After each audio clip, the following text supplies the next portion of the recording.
अस्सलामुअलैकुम। Welcome to my YouTube channel mathematics specialist. आज हम 13.2 का क्वेश्चन नंबर 9 से ऑनवर्ड करने की कोशिश करते हैं। तो सबसे पहले तो दो हमारे पास फार्मूला है। Sine of square of t बराबर होता है 1 माइनस कॉस ऑफ 2t/2, जिसको हम इस तरह लिख सकते हैं। और cos of square of t बराबर होता है 1 प्लस कॉस ऑफ 2t/2। इसके एस से याद रखना है कि इनके दरमियान माइनस है, और इसके सी से याद रखना है कि यहाँ क्लोज होगा, यानी कि हमारे पास एडिशन हो। तो ये दो फार्मूले आपने माइंड में रखने हैं। इन्हीं को हम इस्तेमाल करेंगे। जी, आप क्वेश्चन की तरफ चलते हैं। Question number 9। Cos of T है, साइन ऑफ 2t है, और साइन स्क्वायर ऑफ टी है। तो सबसे पहले तो हम इसकी कंपोनेंट फॉर्म में जाएंगे। तो इंटीग्रेशन करेंगे। इंटीग्रेशन पहले कॉस ऑफ टी की 0 से π/2 हमारे पास इसकी लिमिट है, और कॉस ऑफ टी है, ये हमारे पास इनटू डी टी होगा। ये आई यूनिट वेक्टर होगा। और इंटीग्रेशन 0 से π/2 तक है, ये नेगेटिव बैल ले लेते हैं। और sine of 2t into d of T है, ये हमारे पास ये यूनिट वेक्टर है। और इंटीग्रेशन 0 से लेकर π/2 तक है, और sine of square of T है, और इनटू हमारे पास इनटू डी ऑफ टी है, ये हमारे पास है के यूनिट वेक्टर। अब हम मजीद इसको मोडिफाइड करके लिखेंगे। इस साइन स्क्वायर ऑफ टी की जगह हम क्या लिख सकते हैं, 1 माइनस कॉस ऑफ 2t/2। ठीक है, तो अब हम लिखेंगे 0 से π/2 होगा, कॉस ऑफ टी होगा इनटू डी ऑफ टी, और कॉमा डालेंगे। इंटीग्रेशन माइनस 0 से लेकर π/2 तक, और sine of 2t into d of t होगा। अभी इसकी जगह हम क्या लिख सकते हैं, इंटीग्रेशन किसकी, 1 - 1/2 इंटू कॉस ऑफ 2t/2। ठीक है, यानी कि इस तरह इसको इंटू डी ऑफ टी लिख सकते हैं। तो अब हम क्या करेंगे, इस 1/2 की अलहदा और इस टर्म की अलहदा अलहदा इंटीग्रेशन लिखेंगे 0 से π/2 तक।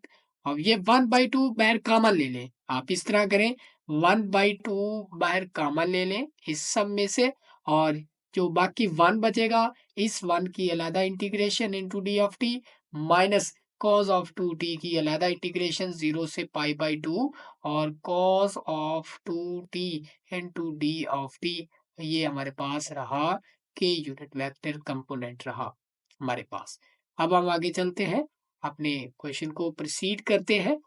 ये इक्वल होगा इसके cos of T into d of T की इंटीग्रेशन होगी साइन ऑफ टी। ठीक है, ये हमारे पास 0 था, और साइन ऑफ टी इंटीग्रेशन होगी, हमारे पास लिमिट है 0 से लेकर 5/2 तक, कॉमा डालेंगे। और साइन ऑफ 2t की इंटीग्रेशन होगी माइनस कॉस ऑफ 2t/2। ठीक है, ये माइनस साइन 2 की इंटीग्रेशन क्या होगी, माइनस कॉस ऑफ 2t। ठीक है, अगर यहाँ पर कॉस होता तो कॉस की इंटीग्रेशन साइन 2t, और एंगल का ये इसकी इंटीग्रेशन होगी माइनस कॉस ऑफ 2t, और इसके एंगल का डेरिवेटिव क्या करेंगे, नीचे डिवाइड करेंगे, जो कि हमारे पास है 2। और हमारे पास लिमिट क्या है, 0 से लेकर π/2, कॉमा डालेंगे। इसके बाद ये 1/2 एज इट इज हमने लिख दिया। इसके बाद अब ये क्या बन जाएगा, ये टी ही बनेगा, टी बनेगा, और इसकी लिमिट है 0 से π/2 तक, माइनस कॉस ऑफ साइन, अब कॉस ऑफ 2t आ गया, तो इसकी इंटीग्रेशन होगी साइन ऑफ 2t/2 होगा, और इसकी लिमिट भी क्या होगी, 0 से लेकर π/2 तक। ये हमारे पास थर्ड कंपोनेंट भी कंप्लीट हुआ। अब हम आगे चलते हैं अपने क्वेश्चन। अब हम साइन ऑफ इसमें लिमिट्स पुट करेंगे सब चीजों में। तो साइन ऑफ π/2 होगा, ये इसकी अपर लिमिट होगी, माइनस सी टी की जगह 0 पुट करेंगे, साइन ऑफ 0 डिग्री।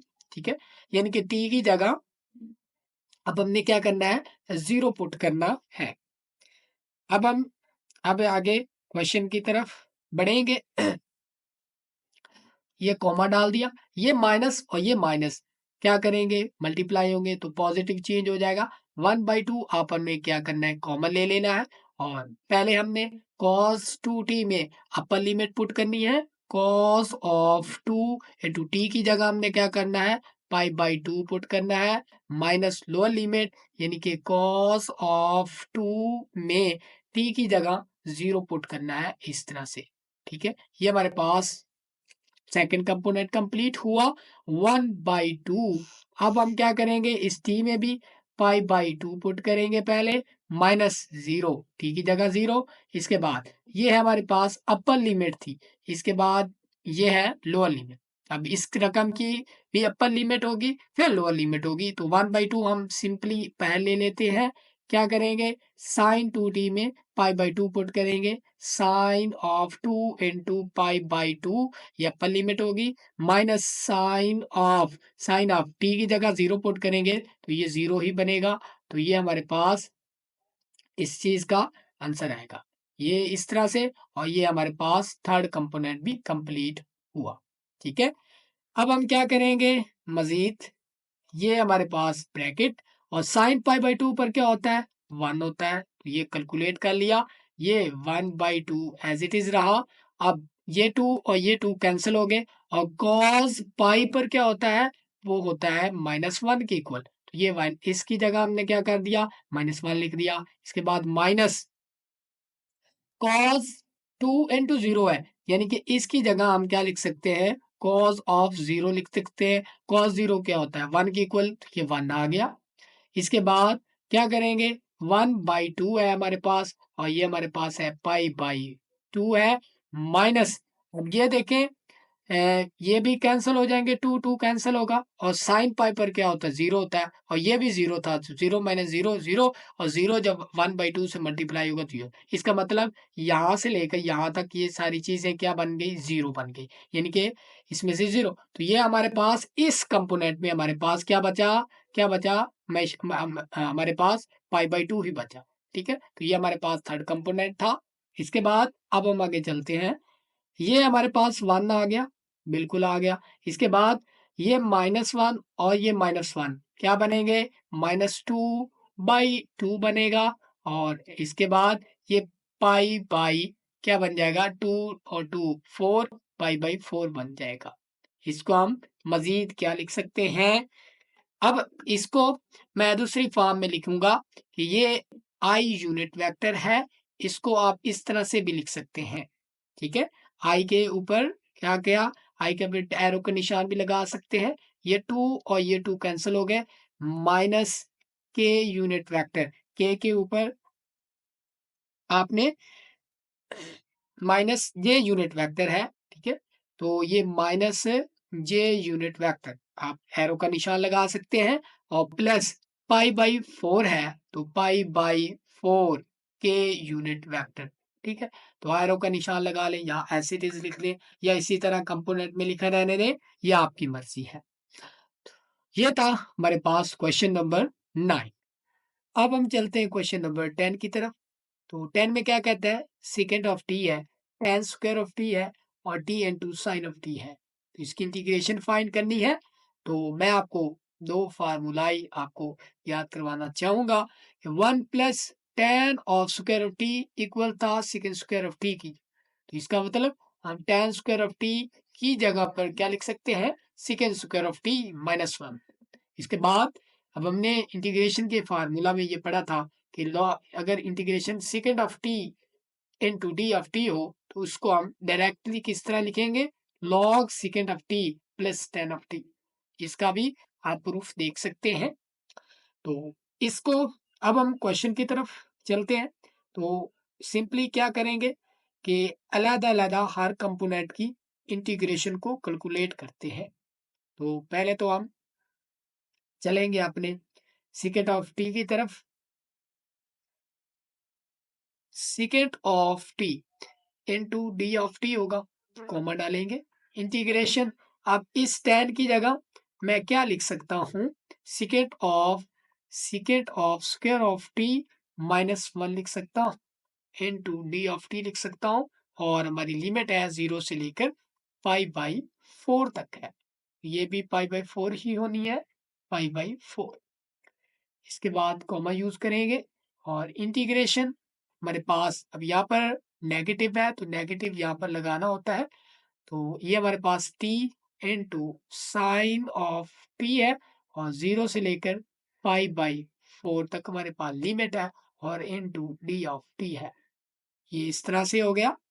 इसके बाद अब आप आगे चलेंगे, सेकेंड ऑफ टी इसकी जो इंटीग्रेशन होगी वो डेफिनेटली क्या होगी हमारे पास, log of second of T plus ten of T. ठीक है, और इसके बाद इसकी लिमिट जो है वो 0 से लेकर पाई बाई 4 तक होगी। इसके बाद अब हम आगे चलते हैं दूसरे कंपोनेंट की तरफ। अब यहाँ पर देख सकते हैं सेकेंड ऑफ टी, ये जब मल्टीप्लाई होगा ना मतलब सेकेंड ऑफ टी की अलग इंटीग्रेशन होगी और -1 की अलग इंटीग्रेशन इंटू डी टी होगा। तो second of square of T into d of T की इंटीग्रेशन क्या होती है, ये हमने फार्मूला पढ़ा था कि integration of second of square of T into d of t बराबर होती है टेन ऑफ टी प्लस सी। ठीक है, टेन का डेरिवेटिव जो होता है वो second square T of T होता है, क्योंकि ये डेरिवेटिव और इंटीग्रेशन आपस में एंटी है। ठीक है, तो सेकेंड स्क्वायर की इंटीग्रेशन टेन ऑफ टी और टेन का derivative second square of T. तो अब हम क्या करेंगे, सेकेंड स्क्वायर ऑफ टी की इंटीग्रेशन क्या होगी, वो डेफिनेटली होगी टेन ऑफ टी और माइनस इस वन की इंटीग्रेशन क्या होगी, टी होगी। तो ये टी लिखेंगे और इसके बाद इसकी हम क्या करेंगे, लिमिट है हमारे पास 0 से लेकर पाई बाई 4 तक। इसके बाद अब हम क्या करेंगे, ये नेगेटिव तो बाहर ही रहने दिया।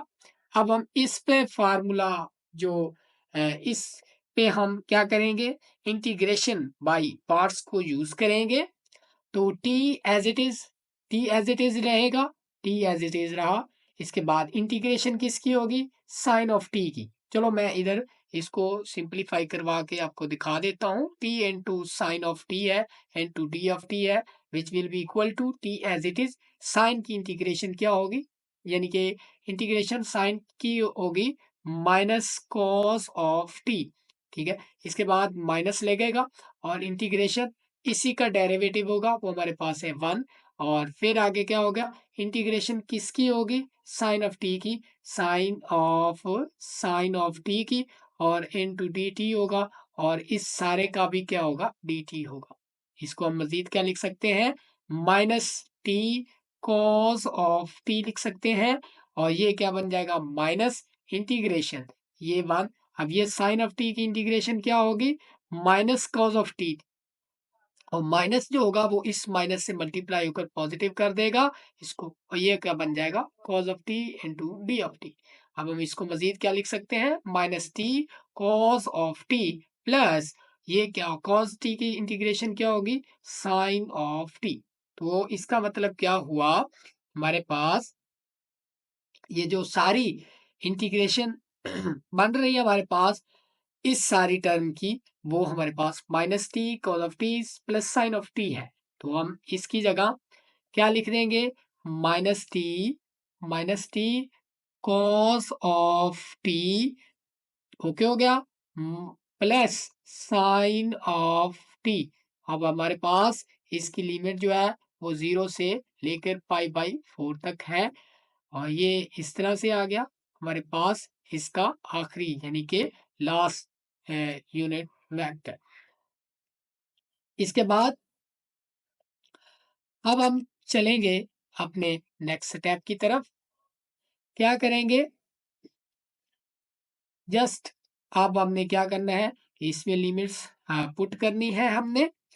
तो क्या करेंगे, लिमिट्स पुट करके, अच्छा ये लॉग होगा, लॉग जब सबसे पहले इसमें अपर लिमिट पुट करेंगे, इस सारी टर्म में अपर लिमिट पुट करेंगे, जो हमारे पास आएगा सीकेंट ऑफ पाई बाई 4 आएगा और plus ten of pi by क्या होगा, 4 आएगा।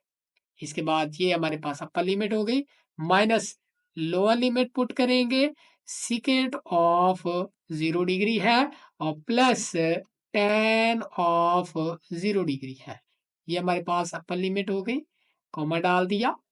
इसके बाद इसमें भी अब हमने क्या करना है, अपर लिमिट पुट करनी है। सबसे पहले तो अपर लिमिट पुट कर दें, तो क्या करेंगे, tan ऑफ tan ऑफ ठीक है, tan ऑफ पाई बाई 4 हमारे पास, माइनस पाई बाई 4 है। इसके बाद लोअर लिमिट पुट करेंगे, माइनस लोअर लिमिट पुट करेंगे तो tan ऑफ 0 डिग्री माइनस 0। ठीक है, ये हमारे पास लोअर लिमिट होगी इसकी, इस कंपोनेंट की। तो ये हमारे पास ये कंपोनेंट भी कंप्लीट हुआ। अब हम वर्ड से अगर देखें, तो ये जब माइनस अंदर मल्टीप्लाई होगा तो ये इसको कर देगा पॉजिटिव। ठीक है, इसको क्या कर देगा पॉजिटिव, और इसको क्या कर देगा नेगेटिव। ठीक है, तो ये माइनस अंदर हमने खत्म कर दिया। तो अब हम आसानी से इसमें लिमिट्स पुट कर सकते हैं। पाई बाई 4 टी की जगह पुट करें, pi by 4 cos of pi by 4 minus sine O, so ठीक है, साइन ऑफ पाई बाई 4। ये हमारे पास अपर लिमिट कैलकुलेट हो गई। इसके बाद लोअर लिमिट पुट करेंगे हम, लोअर लिमिट पुट करेंगे, टी की जगह 0 लगाएंगे, यहाँ पर टी की जगह 0 लगाया तो 0, यहाँ पर 0 लगाया तो 0। इसका मतलब लोअर लिमिट सारी क्या होगी, 0 हो गई। तो ये हमारे पास इसका तीसरे कंपोनेंट का भी डेरिवेटिव इंटीग्रेशन कंप्लीट हुई, लिमिट कंप्लीट हुई। इसके बाद अब हम जस्ट सिंपली इसको करते हैं वेरीफाई। अब जो होता है कॉस कॉस पाई बाई 4 पर होता है 1/√2। अब यहाँ पर ये सीकेंट है, तो इसका मतलब क्या होगा कि ये हमारे पास होगा √2 के इक्वल। तो ये √2 आ गया, और प्लस क्या करेंगे, tan पाई बाई 4 पर क्या होता है, 1 होता है। तो ये हमारे पास अपर लिमिट का आंसर हमारे पास ये होगा, और माइनस 0 लॉग ऑफ सीकेंट 0 पर क्या होता है, सेकेंड 0 पर क्या होता है, 1 होता है, और प्लस tan 0 पर क्या होता है, 0 होता है। तो ये हमारे पास लोअर लिमिट का आंसर आ गया। इसके बाद अब हम इसको कैलकुलेट करते हैं, अपर लिमिट पाई बाई 4 पर क्या होता है, 1 होता है, और माइनस पाई बाई 4 हमें मिलेगा। इसके बाद ये tan 0, ये भी 0 और ये भी 0, इसका मतलब माइनस 0 होगा। तो ये इस तरह से ही रहेगा, कॉमा डालेंगे। इसके बाद अगर हम गौर करें यहाँ पर, तो ये क्या बन जाएगा, पाई बाई 4 है हमारे पास, कॉस ऑफ पाई बाई 4 क्या बन रहा है, 1/√2 के इक्वल होता है। इसके बाद माइनस साइन पाई बाई 4 जो होगा, वो भी हमारे पास 1/√2 ही आएगा। ठीक हो गया, ये हमारे पास रहा जे के यूनिट वेक्टर जो कि हमें रिक्वायर्ड था। इसके बाद अब हम नेक्स्ट चलते हैं अपने क्वेश्चन की तरफ मजीद। अच्छा, अब लॉग ऑफ, इसको हम लिख सकते हैं लॉग ऑफ √2 प्लस 1।